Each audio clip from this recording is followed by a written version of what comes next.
Michael Salas, he comes out with all of the best pictures that I've got in my presentation. And wait a minute. And then Bob takes 5 more of them for his. So really, this is over. I mean, wow. Okay. Bob thought I was going to talk about UFOs here. I like to talk about my ship. I never get a chance to talk about my ship models, okay? People see a lot of articles about these ship models. I end up demonstrating the models to Commander Pacific Fleet. And he sees these secret models on these ships because I put them on the cruisers, I put them on destroyers, they're all over the place. First thing he does, he confiscates the entire collection. Okay? For his use. The second thing he does, he has all of the radars removed in case the public would see these. So now I got to rebuild them after the war's over. All right, if you're insisting, okay. I wish I had that myself. We all know about Marie, but I have a different situation. We did 2 things, I did 2 things in the secret think tank at Douglas for 12 and a half years.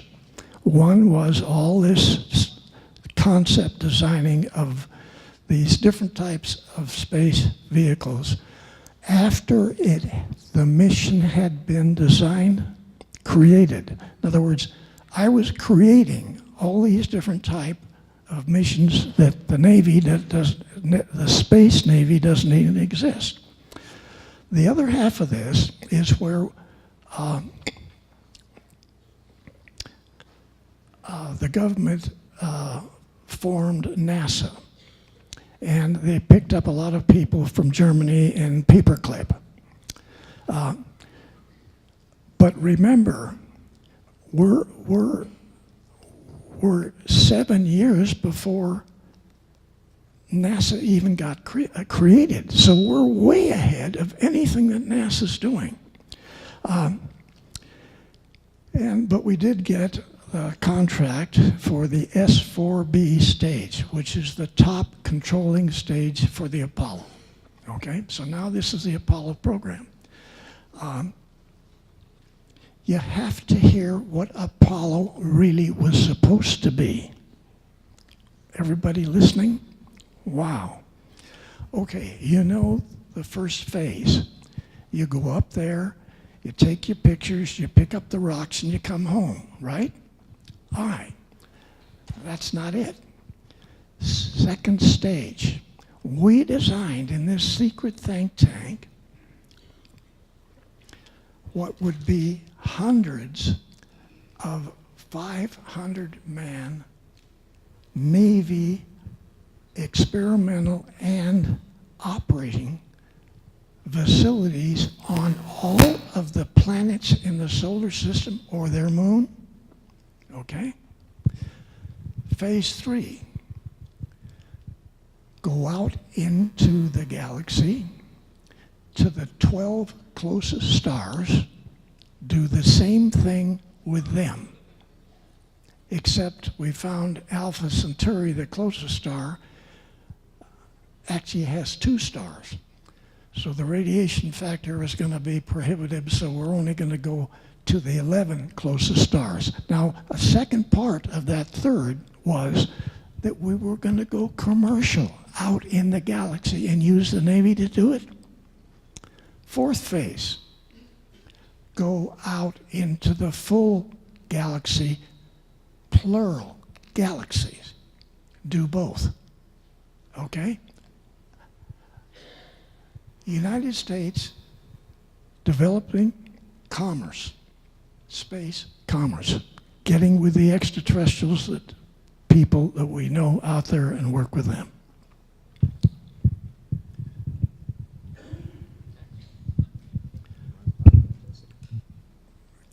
go to here. All right, he's insisting that we go here. Okay. All right, wait a minute. We know who Maria is. All right. The other one, when we were getting started with the Apollo program, we had some 15 different section chiefs in the engineering for the Apollo program. We were the command and the operating part of that Apollo program. So a couple of weeks before we actually started,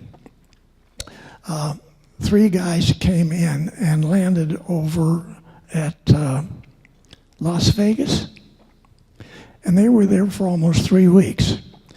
And then they came over to Santa Monica, and they landed at Santa Monica. 2 girls and 1 guy. Wow. So, yes, one of the girls was my secretary, Jessica. Anybody that's read the book knows all about Jessica, okay? The other girl was then the section chief secretary for propulsion. So now we got systems and propulsion, the 2 top most difficult engineering section chiefs to get the Apollo to work. So the point I want to make to you is that when all of our top engineers are in a meeting with other groups, and we've been there for 3 or 4 hours and we haven't come up with an answer, this blonde that I now have for a secretary taps me on the shoulder. No, she doesn't do that. She tells me telepathically, Billy, why don't you do so-and-so? That was the answer we needed that would go all the way through the program. So don't give me this stuff that these 3 Nordics, they're under contract to us. Come on. Mine looks like she's 17. Unbelievable. Both the girls, okay? They're brilliant. The other guy only comes when the girls get in trouble. So he's not with us all the time. So now we've got these 2 gorgeous girls that are doing the same thing, one for propulsion and one for the systems. You cannot believe the arguments that get fixed because she steps in and said, hey, Billy, why don't you say so-and-so? And it worked.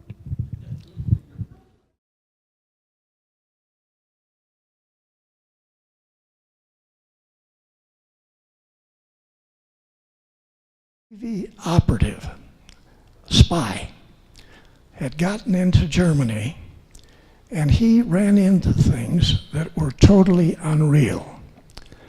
I mean by that, there were hundreds and hundreds of vehicles in laboratories, in construction, being built in factories, in mountain factories, under the ground, slave labor, that had no wings. They didn't have wings, they didn't have a tail, okay? The weapons that they found were 7 different sizes and classes of weapons that nobody had ever seen before. They were laser weapons, okay? So these operatives this single fellow came back, and instead of going directly to his boss, he went to Washington. He went directly to the Secretary of the Navy, Forrestal. Now, Forrestal then had the problem of how do we handle this? So he decided that they would take every top naval operative, spy, and get them not only in Germany, but in all of the surrounding control countries, because this was unbelievable. Okay, what are we really talking about here? This is a situation where the Draco reptilians made an agreement with Hitler, the Third Reich, and the SS. Very interesting what the agreements were. The agreements were they would, well, First of all, they could get rid of the people that Germany didn't like. All of the people that Germany didn't like, take them out, okay? Now, then they would organize and structure major German space Navy battle groups using these vehicles all out through the galaxy in conjunction with the Draco reptilian space Navy, and do the same thing to all those other planets out there in the galaxy. Now, this isn't the first country that they came to. They've been doing this for 7,000 years, much longer than that. So we're nothing new to the Dracos. But getting every man, woman, and child on this planet to work in underground, in mountain production facilities for the Draco reptilians and the now German Space Navy. This is a pretty bad situation. So we're having to get, how do we do this? Okay?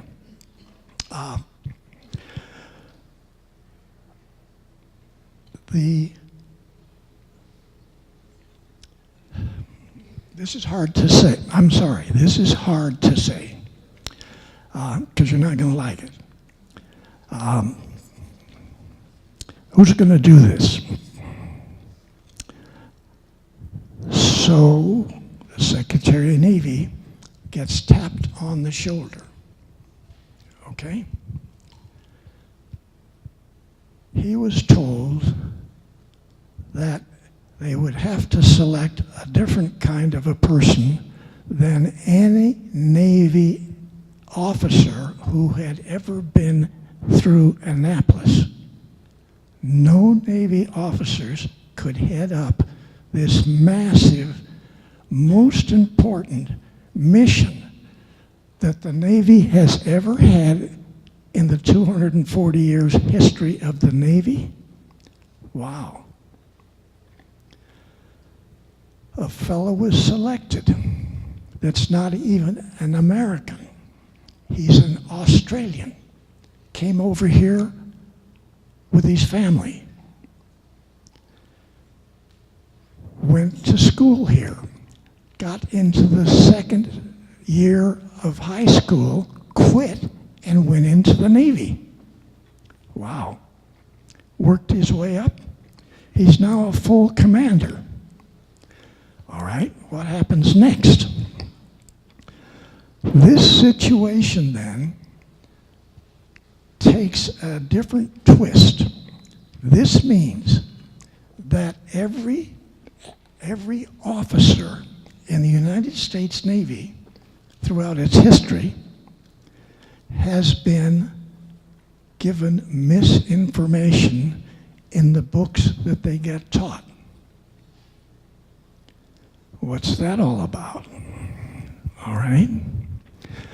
So we have Annapolis. We've been using Annapolis for 200 years to train Navy officers, right? They read books that the Draco reptilian extraterrestrials wrote the books.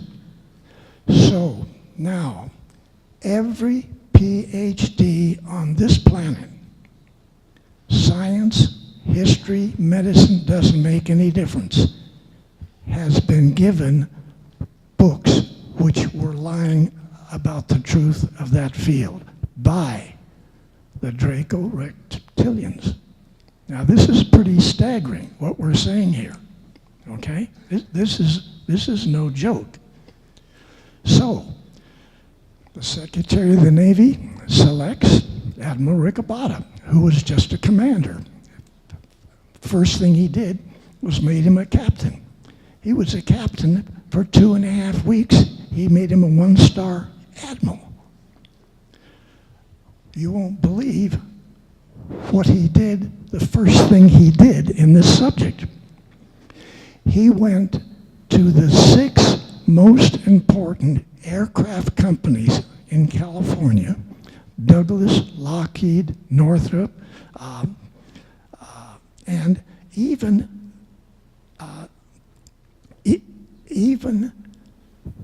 Caltech and Scripps Medical. Wow, what's that all about? Okay. This ends up that a massive organization has been underway on your planet for the last 6,000 years, and the two gentlemen that talked a little bit before me, okay, they got into some of this, but I'm telling you, the fact that we are taught incorrect information still in our books, in all of the schools.